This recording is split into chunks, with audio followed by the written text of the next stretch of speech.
Gold hub తాకట్టులో ఉన్న బంగారాన్ని విడిపించి కొనబడును. అదే రోజు ఆన్లైన్ ధరకు కొని డబ్బులు ఇవ్వబడును.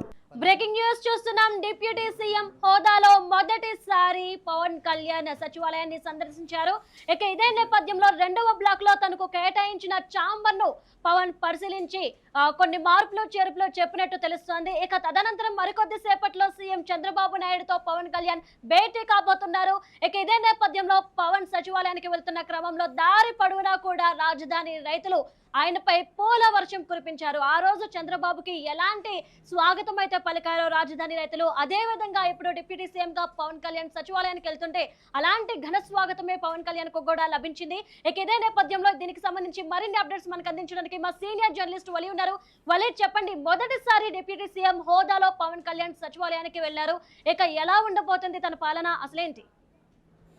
అవును ప్రియాంక, జనసేన అధ్యక్షులు పవన్ కళ్యాణ్ గారు డిప్యూటీ సీఎం హోదాలో తొలిసారిగా సచివాలయానికి వెళ్లారు. సో ఆయన డిప్యూటీ సీఎం హోదాలో ఎప్పుడైతే గన్నవరం విమానాశ్రయంలో దిగారో అప్పటి నుంచి కూడా జనసేన పార్టీకి సంబంధించిన నాయకులు కావచ్చు, కార్యకర్తలు కావచ్చు, జన సైనికులు, సో సాధారణ పౌరులందరూ కూడా ఘన స్వాగతం పలుకుతున్న పరిస్థితి కనిపిస్తుంది. డిప్యూటీ సీఎం హోదాలో ఆయన ఎక్కడికి వెళ్ళినా సరే జన నీరాజనం పలుకుతున్న పరిస్థితి కనిపిస్తుంది. ఈరోజు ఉదయం విమానాశ్రయంలో దిగిన దగ్గర నుంచి కూడా పోలీసులు గౌరవ వందనం ఇచ్చారు. ఆ తర్వాత వెంటనే క్యాంప్ ఆఫీస్కి వెళ్ళారు జనసేన అధ్యక్షులు పవన్ కళ్యాణ్ గారు. అక్కడ గతంలో ఇరిగేషన్ కార్యాలయాన్ని డిప్యూటీ సీఎం పవన్ కళ్యాణ్ గారికి క్యాంప్ ఆఫీస్గా ప్రభుత్వం కేటాయించింది. ఆ క్యాంప్ ఆఫీసులో చేయాల్సినటువంటి మార్పులు చేర్పులకు సంబంధించి కూడా కొన్ని సూచనలు ఇచ్చినట్టుగా తెలుస్తుంది. ఆర్ట్ డైరెక్టర్ తన సన్నిహితుడు ఎవరైతే ఉన్నారో ఆనంద్ సాయి పూర్తి స్థాయిలో కొన్ని సలహాలు సూచనలు కూడా ఏ విధంగా డిజైన్స్ ఉండాలని కూడా చెప్పినట్టుగా తెలుస్తుంది. క్యాంప్ కార్యాలయంలో 2 అంతస్తులో తన నివాసానికి సంబంధించి, అలాగే మొదటి అంతస్తులో కార్యాలయం ఉండే విధంగా కొన్ని మార్పులు కూడా చేసినట్టుగా తెలుస్తుంది. దాన్ని పరిశీలించారు. ఆ తర్వాత అక్కడి నుంచి పవన్ కళ్యాణ్ గారు పార్టీ ఆఫీస్కి వెళ్ళారు. పార్టీ ఆఫీస్లో ఒక భేటీ జరిగింది పార్టీ నాయకులకు సంబంధించి. అక్కడి నుంచి నేరుగా సీడ్ యాక్సెస్, రాజధాని ప్రాంతం సీడ్ యాక్సెస్ రోడ్ నుంచి సో పూర్తి సచివాలయానికి వెళ్లే దారిలో పూర్తి స్థాయిలో పూల వర్షం కురిపించిన పరిస్థితి కనిపిస్తుంది. కొన్ని టన్నుల పూలు తీసుకొచ్చారు పవన్ కళ్యాణ్ గారి మీద జల్లటానికి. పవన్ కళ్యాణ్ గారికి భారీ గజమాలతో సత్కరించిన పరిస్థితి కనిపిస్తుంది. ఎందుకంటే మొన్న కూడా మనం చూసాం, ముఖ్యమంత్రిగా బాధ్యతలు స్వీకరించడానికి వెళ్ళినప్పుడు చంద్రబాబు నాయుడు గారు కూడా ఇదే తరహా పూల వర్షం కురిపించిన పరిస్థితి కనిపిస్తుంది. ఎందుకంటే గత కొన్ని సంవత్సరాలుగా నాకు తెలిసి జగన్మోహన్ రెడ్డి గారు ముఖ్యమంత్రి అయిన తర్వాత 4.5 సంవత్సరాల పాటు రాజధాని రైతులు అక్కడ నిరసన కార్యక్రమాలు తెలిపిన పరిస్థితి ఉంది. పెద్ద పెద్ద టెంట్లు పెట్టుకొని మా రాజధాని మమ్మల్ని వీడి ఇక్కడ వెళ్ళిపోవటానికి వీల్లేదు, ఒకే రాజధాని ముద్దు, 3 రాజధానులు వద్దు అని చెప్పి పెద్ద ఎత్తున ఆందోళన చేసిన పరిస్థితి కనిపిస్తుంది. రాజధాని రైతులందరూ కూడా ప్రతిరోజు నరకం చూసిన పరిస్థితి కనిపిస్తుంది. సో సంవత్సరాలు వాళ్ళు టెంట్లు పెట్టుకుని ప్రతిరోజు కూడా దీక్షలు చేసిన పరిస్థితి. కానీ ఎప్పుడైతే పూర్తిగా అధికారం మార్పిడి జరిగిందో, వైసీపీ ఓడిపోయి జగన్మోహన్ రెడ్డి గారు పూర్తిగా 11 స్థానాలకే పరిమితం అయిపోయి కూటమి అధికారంలోకి వచ్చిందో అప్పటి నుంచి కూడా వాళ్ళ మోములో చిరునవ్వులు కనిపిస్తూ ఉన్నాయి. ఎస్, అమరావతి రాజధాని మళ్ళీ కాబోతుంది. ఎక్కడైతే పిచ్చి చెట్లు మొలిచాయో, ఎక్కడైతే పూర్తిగా నిర్వీర్యం అయిపోయిందో అక్కడ ఊపిరి పీల్చుకునేటువంటి సమయం వచ్చిందని చెప్పి వాళ్ళలో ఒక హర్షాతిరేకాలు వ్యక్తమవుతున్న, ఆనందోత్సవాలు వ్యక్తమవుతున్నటువంటి పరిస్థితి ఉంది. సో డెఫినెట్గా చంద్రబాబు నాయుడు గారికి గతంలో ఏదైతే ఘన స్వాగతం లభించిందో రాజధాని గ్రామాల్లో, ఆ సీడ్ యాక్సెస్ నుంచి వెలగపూడి సచివాలయానికి వెళ్లే మార్గంలో పూర్తి స్థాయిలో రాజధాని రైతులు మళ్ళీ కొన్ని టన్నుల పూలు తీసుకొచ్చి పవన్ కళ్యాణ్ కి ఘన స్వాగతం పలికిన పరిస్థితి కనిపిస్తుంది. దీని తర్వాత చంద్రబాబు నాయుడుతో, సీఎం చంద్రబాబు నాయుడుతో కూడా పవన్ కళ్యాణ్ భేటీ కాబోతున్నట్టు తెలుస్తుంది. అయితే ఈ భేటీలో ప్రధానంగా ఏ అంశాలు చర్చకు వచ్చే ఛాన్సెస్ కనిపిస్తున్నాయి? సో ఎస్ ప్రియాంక, సచివాలయంలో తన బ్లాక్ సంబంధించి 2వ బ్లాక్లో కొన్ని రూమ్స్ మంత్రులకి కేటాయించిన పరిస్థితుంది. 211 రూమ్ నెంబరు అది పవన్ కళ్యాణ్ గారికి కేటాయించినట్టుగా తెలుస్తుంది. మనకు తెలుసు 5 శాఖలు కేటాయించారు. ఉప ముఖ్యమంత్రిగా ఉన్నారు. దాంతోపాటు గ్రామీణాభివృద్ధి శాఖ, పంచాయతీరాజ్ శాఖ, అటవీ పర్యావరణ శాఖలతో పాటు సైన్స్ అండ్ టెక్నాలజీ, ఈ శాఖలన్నీ కూడా పవన్ కళ్యాణ్ గారికి ఉన్నాయి. సో చాలా కీలకమైన శాఖలు ఉన్నాయి. ఎందుకంటే గ్రామీణాభివృద్ధిని పూర్తిగా గత ప్రభుత్వం అటకెక్కించింది. గ్రామాల్లో వసతులు పూర్తిగా నిర్వీర్యమైన పరిస్థితి కనిపిస్తుంది. గ్రామాల్లో ప్రజలందరూ కూడా ఎన్నో ఇబ్బందులు పడుతూ ఉన్నారు. మౌలిక సదుపాయాలు పూర్తిగా గత ప్రభుత్వం పట్టించుకున్న పరిస్థితి లేదు. సో గ్రామాల్లో ఉన్నటువంటి సిచ్యువేషన్కి సంబంధించి ఆయనే గాడిని పెట్టాల్సిన పరిస్థితి కనిపిస్తుంది. తర్వాత పంచాయతీరాజ్ శాఖ కీలకమైనటువంటి సర్పంచుల నిధులను దారి మళ్లించి సర్పంచులకు అసలు అధికారాలు పూర్తిగా లేకుండా చేసింది గత ప్రభుత్వం. సో దాన్ని కూడా చక్కబెట్టాల్సిన పరిస్థితి పవన్ కళ్యాణ్ గారి మీద ఉంది. మరోవైపు అటవీకి సంబంధించిన సంపదను పూర్తిగా కొల్లగొట్టినటువంటి పరిస్థితి గత ప్రభుత్వంలో ఉంది. పర్యావరణాన్ని పూర్తిగా గాలికి వదిలేశారు. ఋషికొండ ఏ విధంగా తవ్వకాలు చేపట్టి అక్కడ ప్యాలెస్ను కట్టుకున్న పరిస్థితి. సో ఈ నేపథ్యంలో పర్యావరణాన్ని కూడా ఏ విధంగా తూట్లు పొడిచింది గత ప్రభుత్వం. ఇవన్నీ లెక్కలు తీసి చేసినటువంటి సిచ్యువేషన్ కనిపిస్తుంది. మరోవైపు సైన్స్ అండ్ టెక్నాలజీ ఇలాంటి కీలకమైనటువంటి బాధ్యత పవన్ కళ్యాణ్ గారి మీద ఉంది. కీలకమైనటువంటి శాఖలు ఉన్న నేపథ్యంలో ఆ శాఖలకు సంబంధించి రెండవ బ్లాక్లో ఛాంబర్ను కేటాయించారు. ఆ ఛాంబర్కి సంబంధించి పూర్తిగా పరిశీలించి ఏమన్నా చిన్నపాటి మార్పులు చేయాల్సిన పరిస్థితి కూడా చేసే అవకాశం కనిపిస్తుంది. ఆయన సన్నిహితుడు ఆర్ట్ డైరెక్టర్ ఆనంద్ సాయి ఇవాళ ఆయన వెంట ఉన్నది అందుకే. సో ఛాంబర్ను పూర్తిగా పరిశీలిస్తారు. ఛాంబర్లో ఎక్కడెక్కడ ఎవరెవరు కూర్చుంటారు, దానికి సంబంధించిన డిజైన్లు ఏ విధంగా ఉండాలి, ఎంత సౌకర్యంగా ఉండాలి, వీటన్నిటికి సంబంధించి డిజైన్స్ రూపొందించడానికే కొన్ని సలహాలు సూచనలు ఇవ్వడానికే ఆర్ట్ డైరెక్టర్ ఆనంద్ సాయి తన వెంటున్నారు. మన పవన్ కళ్యాణ్ గారికి పూర్తి స్థాయిలో సన్నిహితంగా అయితే Y+ కేటగిరీ భద్రతను పవన్ కళ్యాణ్ కి కల్పిస్తున్నట్టు తెలుస్తుంది. అసలు దీనికి సంబంధించి అప్డేట్స్ ఏంటి? ఎస్, ఇంతకుముందు నేను చెప్పినట్టు ప్రియాంక ఈ ఛాంబర్లు పరిశీలించిన తర్వాత మర్యాదపూర్వకంగా సీఎం చంద్రబాబు నాయుడు గారిని కలుస్తారు. సో కలిసిన తర్వాత ముఖ్యంగా రాష్ట్ర అభివృద్ధి గురించి ఒక అరగంట సేపు చర్చ జరిగే అవకాశం కనిపిస్తుంది. మనకు అందుతున్నటువంటి సమాచారం ప్రకారం గత ప్రభుత్వం చేసిన దాష్టీకాల గురించి చాలా పూర్తి స్థాయిలో మాట్లాడుకునే అవకాశం కనిపిస్తుంది. చంద్రబాబు నాయుడు గారు బాధ్యతలు స్వీకరించిన తర్వాత అన్ని రంగాలకు సంబంధించి అన్ని శాఖలకు సంబంధించి సో ఎలాంటి పరిస్థితి ఉందో కూడా ఫైళ్లు తెప్పించుకొని అన్నింటి మీద సమీక్షించినట్టుగా తెలుస్తుంది. మొన్ననే మనం చూసాము పోలవరం పర్యటన, నిన్న సోమవారం పోలవరం కార్యక్రమాన్ని మళ్ళీ ఆయన ప్రారంభించారు. ఆయన పోలవరం క్షేత్రస్థాయిలో పర్యటన చేసి పూర్తి స్థాయిలో వివరాలు కూడా తెలుసుకున్నారు. అక్కడ అధికారులు కూడా చీవాట్లు పెట్టిన పరిస్థితి కనిపిస్తుంది.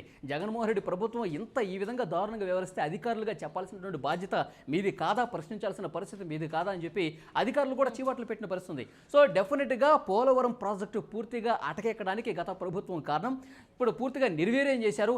మళ్ళీ పోలవరం ప్రాజెక్టుని పూర్తి స్థాయిలో నిర్మాణం చేసి పూర్తి స్థాయిలో జలధారలు అక్కడ ఉండాలంటే కనుక 4 నుంచి 5 సంవత్సరాలు పట్టే అవకాశం కనిపిస్తుంది. డయాఫ్రమ్ వాళ్ళని పూర్తిగా దెబ్బతీశారు. సో పూర్తిగా ఆ ప్రాజెక్టుకు సంబంధించి ఎంత నిర్వీర్యం చేయాలో అంత చేశారు. దాన్ని మళ్ళీ ఒక గాడిలో పెట్టి సో పూర్తి స్థాయిలో పోలవరం ప్రాజెక్టులో నుంచి నీళ్లు దారల్లాగా పడాలంటే గనక కనీసం 4 సంవత్సరాలు పడుతుందంటే ఈ ప్రభుత్వం ఏ విధంగా చేసింది గత ప్రభుత్వం అనేది కూడా అధికారుల సమీక్షలో అర్థమైనటువంటి పరిస్థితి కనిపిస్తుంది. సో దీని గురించి మాట్లాడుకుంటారు. అలాగే అమరావతిగా ఒకే రాజధాని ఉంటుందని చెప్పారు. సో రాజధానిని మళ్ళీ సజీవంగా వేరొకళ్ళు మళ్ళీ వేళ్లు పెట్టకుండా చేసే విధంగా ఎలాంటి చర్యలు తీసుకోవాలి, అమరావతి నిర్మాణాన్ని ఎంత వేగంగా చేయాలి, మళ్ళీ పెట్టుబడులకు సంబంధించి ఎంత వేగంగా చర్యలు తీసుకుని పోయిన కంపెనీలని మళ్ళీ ఏ విధంగా తీసుకోవాలి. సో ఇట్లా పూర్తిగా రాష్ట్రాభివృద్ధి కోసం రాష్ట్ర ప్రజల సంక్షేమం కోసం ఏ విధంగా కార్యక్రమాలు చేసుకుంటూ ముందుకు పోవాలి, వీటన్నిటికి సంబంధించి కూలంకషంగా ఈ భేటీలో చర్చ జరిగే అవకాశం కనిపిస్తుంది. సో బుధవారం రోజు పూర్తి స్థాయిలో తన శాఖలకు సంబంధించి బాధ్యతలు తీసుకోబోతున్నారు పవన్ కళ్యాణ్ గారు. ఇప్పుడు ఇంతకుముందు మీరు అడిగారు Y+ కేటగిరీ భద్రత కల్పించారు. సో ప్రభుత్వం పవన్ కళ్యాణ్ గారికి Y+ సెక్యూరిటీ ఇచ్చింది. సో డెఫినెట్గా ఆయన ఉప ముఖ్యమంత్రిగా ఉన్నారు కాబట్టి సో దాంతోపాటు జనసేన పార్టీకి సంబంధించి ఒక పార్టీ అధ్యక్షుడు కూడా ఉన్నారు. సో ఆయనకి థ్రెట్ కూడా ఉంది. గత సమావేశాలు సభల్లో కూడా ఆయన చాలా స్పష్టంగా చెప్పారు.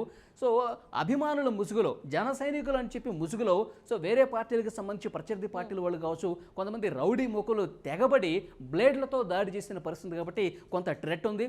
అదేవిధంగా రాష్ట్ర వ్యాప్తంగా ఆయన పర్యటన చేయాల్సిన వ్యక్తి, అనేక శాఖలకు సంబంధించి గ్రామ క్షేత్రస్థాయిలో పర్యటన చేయాల్సిన పరిస్థితి ఉంటుంది కాబట్టి సో డెఫినెట్గా Y+ కేటగిరీ భద్రత కల్పించడం సమంజసం అని ప్రభుత్వం భావించింది కాబట్టి Y+ అంటే 11 మంది సెక్యూరిటీ సిబ్బంది ఉంటారు. అందులో 4 సెంట్రల్ ఫోర్స్కు సంబంధించి కూడా సెక్యూరిటీ సిబ్బంది ఉంటారు. ఒక బుల్లెట్ ప్రూఫ్ వెహికల్ ఉంటుంది.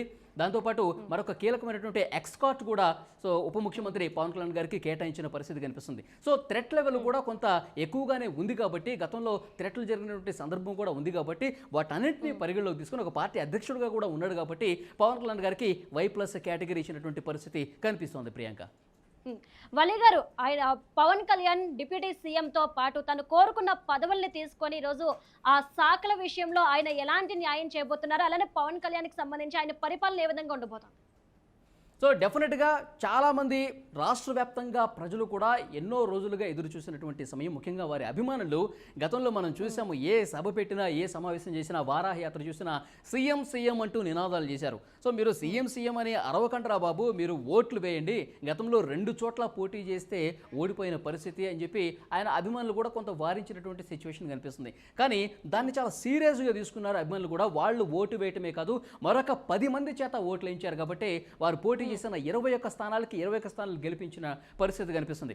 సో మొన్న కూడా పవన్ కళ్యాణ్ గారు తమ పార్టీకి సంబంధించిన మీటింగ్ పెట్టిన తర్వాత, అంటే ఫలితాలు వచ్చిన తర్వాత గెలిచిన తర్వాత జనసేన మీటింగ్లో కూడా చాలా స్పష్టంగా చెప్పారు, నేను శాలరీ తీసుకుంటాను, ఒక ఎమ్మెల్యేగా మంత్రిగా నాకు వచ్చే శాలరీ 2 లక్షల 3 లక్షల ఎంత వస్తే పూర్తి స్థాయిలో 100% శాలరీ నేను తీసుకుంటాను. ఎందుకంటే నేను ₹1 తీసుకుని రాష్ట్రాన్ని కొల్లగొట్టినటువంటి ముఖ్యమంత్రిని మనం చూసాం. నేను అట్లా చేయను. నేను పూర్తి స్థాయిలో నా శాలరీ నేను తీసుకుంటాను. అప్పుడే ఇది ప్రజల పన్నులతో కట్టినటువంటి సొమ్ము నేను తీసుకుంటాను కాబట్టి ఒక బాధ్యత నా మీద ఉంటుంది. కాబట్టి నా బాధ్యతను నేను 100% పూర్తి చేయడానికి ఎప్పుడు కూడా ఇది గుర్తు చేస్తుంది. అందుకే నేను నా పూర్తి శాలరీ తీసుకుని ప్రజలకు కట్టు బానిసలో ఉండి పనిచేస్తాను, రాష్ట్రాన్ని గాడిలో పెడతాను. నా శాఖల అభివృద్ధితో పాటు పూర్తిగా రాష్ట్ర ప్రజల అభివృద్ధి కోసం వాళ్ళ ఆకాంక్షల మేరకు పనిచేయడానికి ఇది దోహదపడుతుందని చెప్పి చాలా స్పష్టంగా చెప్పారు. సో తాను ఏదైతే కోరుకున్న శాఖలు ఉన్నాయో గ్రామీణాభివృద్ధి, పంచాయతీరాజ్, అంటే గ్రామాలు బాగుంటేనే గ్రామ స్వరాజ్యం, గాంధీ కలలు కన్నటువంటి స్వరాజ్యం గ్రామ స్వరాజ్యం కాబట్టి సో గ్రామాలు పూర్తి స్థాయిలో అన్ని రంగాలు అభివృద్ధి చెందితేనే ఒక మండలం అభివృద్ధి చెందుతుంది, మండలం చెందితే జిల్లా, అదేవిధంగా జిల్లాలు అభివృద్ధి చెందితే ఓవరాల్గా రాష్ట్రం మొత్తం అభివృద్ధి చెంది. కాబట్టి కింద రూట్ లెవెల్లో ఉన్నటువంటి ఈ గ్రామాలన్నీ కూడా అభివృద్ధి సాధించాలి. గ్రామాల్లో ఉన్నటువంటి ప్రతి రంగం వారు, ప్రతి ఒక్క సామాజిక వర్గానికి సంబంధించినటువంటి ప్రజలు కూడా అభివృద్ధి బాటలో పయనిస్తే గనక రాష్ట్రం బాగుపడుతుంది. ఆ రూట్ లెవెల్లో ఉన్నటువంటి అభివృద్ధి మనం చేసుకోగలగాలని చెప్పి ఆ ఆలోచనతో, ఆ తలంపుతో పవన్ కళ్యాణ్ గారు గ్రామీణాభివృద్ధి శాఖ తీసుకున్నారు, పంచాయతీరాజ్ శాఖ తీసుకున్నారు. అలాగే అడవులు కావచ్చు, పర్యావరణ సమతుల్య దెబ్బతింటున్న పరిస్థితుల్లో దాన్ని కూడా చక్కబెట్టాల్సినటువంటి అవసరం ఉంది. కాబట్టి ఈ కీలకమైన శాఖలు తీసుకున్నట్టుగా మనం భావించాల్సిన అవసరం కనిపిస్తుంది. వారి పాలన 100కు 100% ప్రజలకు అభివృద్ధి చేసే దాంట్లో భాగంగా సో నీతిగా, నిజాయితీగా మనం చూసాం. గతంలో కూడా ఏ ఒక్క నాయకుడు కూడా తన జేబులో నుంచి ₹1 తీసి ఇవ్వలేదు. కానీ పవన్ కళ్యాణ్ గారు తను సినిమాలు చేసుకుని, షూటింగ్లు చేసుకొని కష్టపడ్డ తన సొమ్ములో నుంచి కౌలు రైతులకు ఇచ్చిన పరిస్థితి ఉంది. భవన నిర్మాణ కార్మికులకు సాయం చేసిన పరిస్థితి ఉంది. సో ప్రభుత్వంలో లేదు, ప్రతిపక్షంలో ఉన్నప్పటికీ కూడా తన కష్టార్జితాన్ని ఈ విధంగా కష్టాల్లో ఉన్నవాళ్ళకి ఇచ్చినటువంటి చరిత్ర పవన్ కళ్యాణ్ గారిది. సో ఎక్కడ అవినీతికి తావు లేకుండా నీతి నిజాయితీగా పనిచేసి పూర్తి స్థాయిలో ప్రజలు బాగుండే దాంట్లో భాగంగా, ప్రజలు అభివృద్ధి బాటలో పయనించే దాంట్లో భాగంగా ప్రజా సంక్షేమం కోసం నిరంతరం పాటుపడే వ్యక్తిగా పవన్ కళ్యాణ్ నిలుస్తారు. వారి పాలన 100% చాలా నిజాయితీగా ఉంటుంది. ప్రజలు బాగు కోరే పవన్ కళ్యాణ్ గారు ఇప్పుడు ఆయనే ఉప ముఖ్యమంత్రి అయ్యారు, 5 శాఖలకు మంత్రి అయ్యారు. కాబట్టి ఇక ఆంధ్రప్రదేశ్ అభివృద్ధి దూసుకుపోతుంది చంద్రబాబు గారి నేతృత్వంలో.